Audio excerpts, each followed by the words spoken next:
hit the like and subscribe button right now, or else this will be your new brother. Ask/Reddit by Reddit Habbits. You are Satan, and your goal is to torment Gordon Ramsay. What food would you serve him? Just one microwaved hot dog on a slice of wheat bread and ketchup, but the gross watery part with very little regular ketchup. Oh, so my childhood. Great. You got microwaved hot dogs. We got boiled ones. Oh, the ketchup precum. Gross.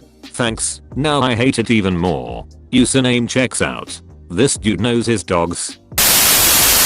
Instead of that, Amy's baking company is revived and actually becomes successful, even expanding to a location near him. Everyone talks about how great it is and how he was wrong about it. Then he is convinced to try going there again, and the owners haven't changed at all, while everyone around him insists that everything is great. That would be a serious WTF moment for him, as that was the first restaurant he ever walked out on in his shows, and having everyone insist they are great while nothing has changed would be a special kind of torture. Amy's baking company gets awarded 3 Michelin stars. 4. They get the first 4-star rating from Michelin. Michelin doesn't even bother to rate anyone else, because they are all brought to their knees by how good Amy's cakes are. A perfectly executed scallop risotto, but it's sat on the pass for too long, and it's been reheated in the microwave for 15 seconds. I'm generally a front of house worker. This entire thread hurt me. But this comment. This broke me. Is this bringing back bad memories? Just a few. But at the same time, I've been home so long. God, I miss being complained at. Hollowed out McNuggets filled with mayonnaise. Millimeters, like hot breaded gushers. Phuch, I gagged. So did Ramsay. I don't think anybody on Hell's Kitchen cooked scallops correctly the first time. And they're always effing up the risotto. How does one effing up risotto unless you refuse to give tea the attention it deserves? It's always amazing. To be fair, I can see how a lot of people would struggle the first few days. Really high-end restaurants, which most of them have never worked at, cook on very high heats in order to get better sears. It's one thing to cook scallops at medium heat. It's another when you literally only have 10 seconds between raw and burned, and you can't keep a timer next to you.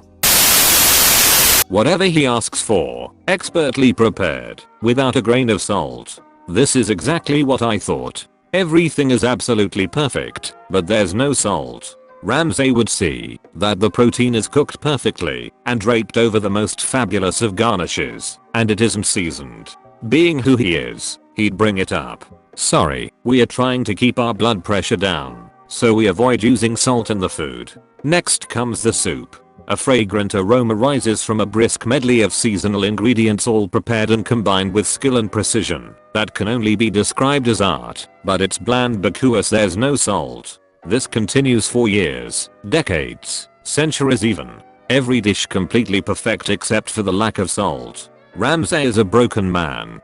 Finally, ants on a log. In his entire life, he never saw a better stalk of celery or peanut butter made with so much care. Better yet, celery has salt in it. There's no way to get around it. Salt. It's fondant. Oh man, I just imagined biting into something expecting celery and getting fondant, and I'm having a hard time coming to terms with the massive contrast in textures. It's like eating a cookie and expecting a chocolate chip and getting a raisin, but dialed up 11.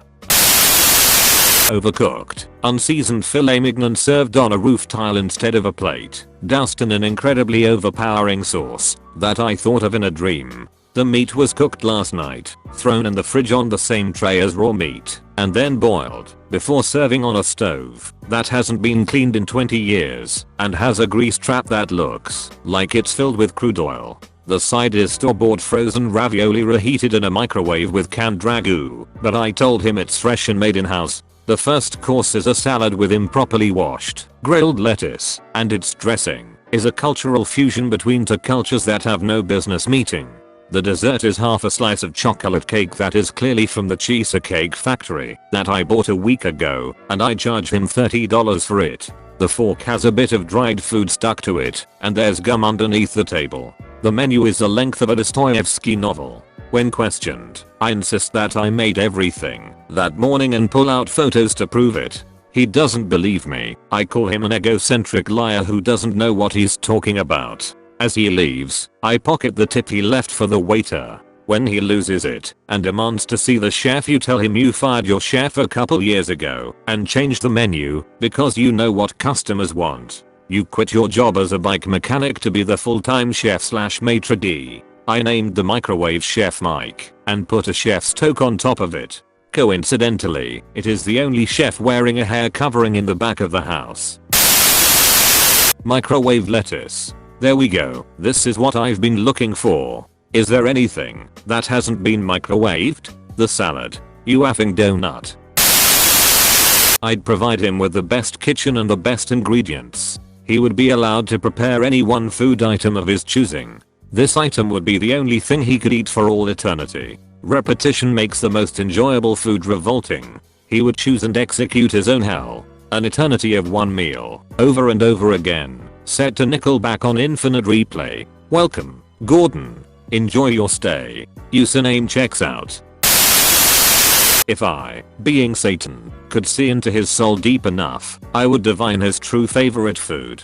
The thing that touches his heart through his stomach. I would craft it from the finest ingredients available from Earth. The purest salt, wine of the most excellent vintage, the rarest, most succulent flesh, the richest butter and cream. Whatever it is, whatever his soul food is, I make of it a symphony, a scintillating spectrum of flavors bound with love, a true marriage, a platonic ideal cast in gastronomic chemistry. I would serve it perfectly, in impeccable ambience, an all-encompassing tableau that embodies everything the dish is meant to be, everything it could be. It would touch him in a way that his soul had not felt, since God's loving hands had shaped it, since before time began. He would eat it, crying silently, wondering, questing, how could this perfection be, here in the pit, where forsaken things go to be punished for their wanting. I, Satan, would dry his tears, thank him for sharing this experience with me, and I would lead him away, back into my kitchen. He would be once again awestruck, whimpering, vulnerable as he walked my polished aisles, admiring, caressing the flawless cutlery and fixtures. All this is yours now, Gordon. This is your award. I would present him with my recipe cards, expertly bossed on stock beyond the quality of anything earthly. The first one an exact receipt of the meal he has just savored in the depth of his being. All this is yours now, Gordon. You have an eternity to reach the pinnacle. He runs, laughing, not quite believing.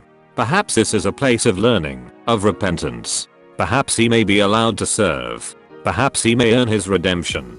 Perhaps he may taste of that meal again. He runs, something akin to demiurge filling his mind with light as he plots to reconstruct his soul's perfect dish. The pantry is stocked only with boxed frozen tilapia and expired salad oil.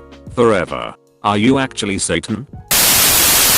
A tiny piece of the most delicious food in the universe. He'll be tormented for the rest of his life. Nothing else can compare. Everything tastes like sand compared to that. And he'll never have it again.